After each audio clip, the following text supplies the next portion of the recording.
Masantinging meging resulta ning ngumunang aldoning campaign period o opening salvo ngayoning Huwebes, October 19. Inimpisyag ng Attorney Elmo Duque, ing Assistant Regional Election Director ning Commission on Elections Region 3, kim pamangumusta na ning CLTV 36 News Team kim pamagumpisa ning kampanya. Maganda yung turnout ng ating pagmamanman. Nagsimula tayo sa Bulacan kanina umaga, sa Pampanga, pero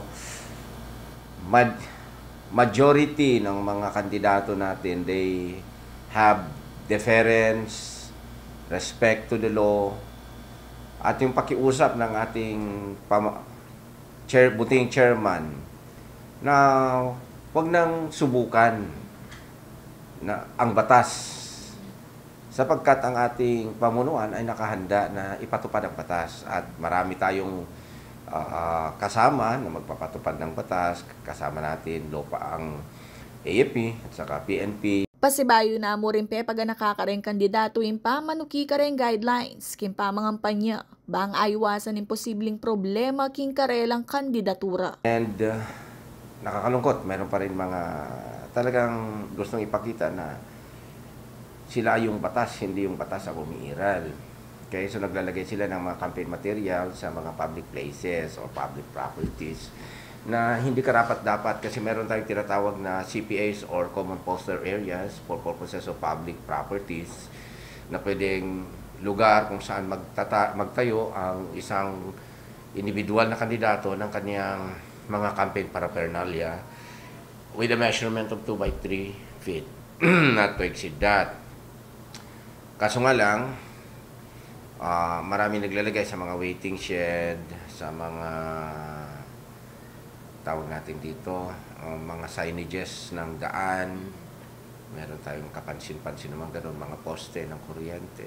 Bistaman peaceful yung opening salvo, inya mo talagang atin kanong masya sa buntok, karas kim pamanyabit campaign materials. Anti mo maski kanuding prohibited areas, didikitanda kalupa ding eskwela. Gusto natin ipahiwatig na tayo po ay tumalima sa batas. Kasi pwede kayong kasuhan sa paglabag sa campaign rules.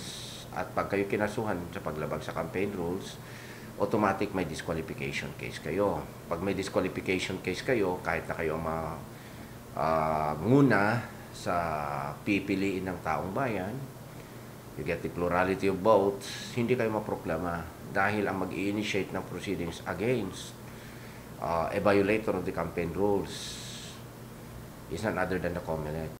Baka panabili na paning COMELEC in pamagtangkilik king vote buying and selling. Uling istong mera kapla mabatinging ega na ganang pipagalanda. Uling madisqualify na la, mikaswan la pa. So nakikiusap tayo sa mga kandidato. Huwag po nating subukan na bumili ng boto. Sa ating mga kababayan din, ang mga boboto, kayo din ay kasama na makakasuhan. Kayo din ay kakasamang maaresto, may bibilanggo. Hindi lamang yung bumibili, pero kayo din na nagbebenta ng boto. Minamanmanan kayo ng ating kapulisan, minamanmanan kayo ng komunidad. Hindi ninyo alam kung sinong kalaban ninyo, kaya mag-ingat po. Panabili na pang Attorney Duque kareng kandidato, eda na sa sakripisyo yung karelang tsansang manyambot at ali na gagawang violations. Yung sarili mo nang ikakatalo mo, sure win ka na nga. Bigyan mo pa ng ikakatalo mo. Yung hindi dapat manalo, siyang manalo.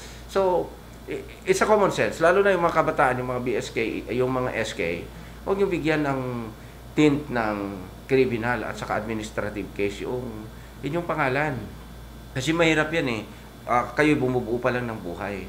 Ngayon, kung may kaso kayong kriminal, kalaban ninyo ang ahensya ng gobyerno. Lahat ng resources ng gobyerno gagamitin yan.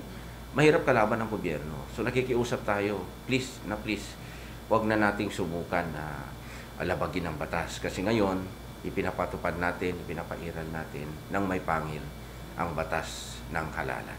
As of October 19, maabot na laking 1,100 ding mi paralan show cause order king mabilog ariyon. 311 kareni ring king Pampanga, makanyan mo naman at luna laring merakap king kontrabigay king Central Luzon. Samantala, mi kasane mang nationwide oplan baklasing COMELEC para karing unlawful campaign materials king October 20 hanggang 27. Kaya Bailiana Kanilaw, ako yung kaya kayong talasuyo Karen Maurilio, ating pusong makabalen.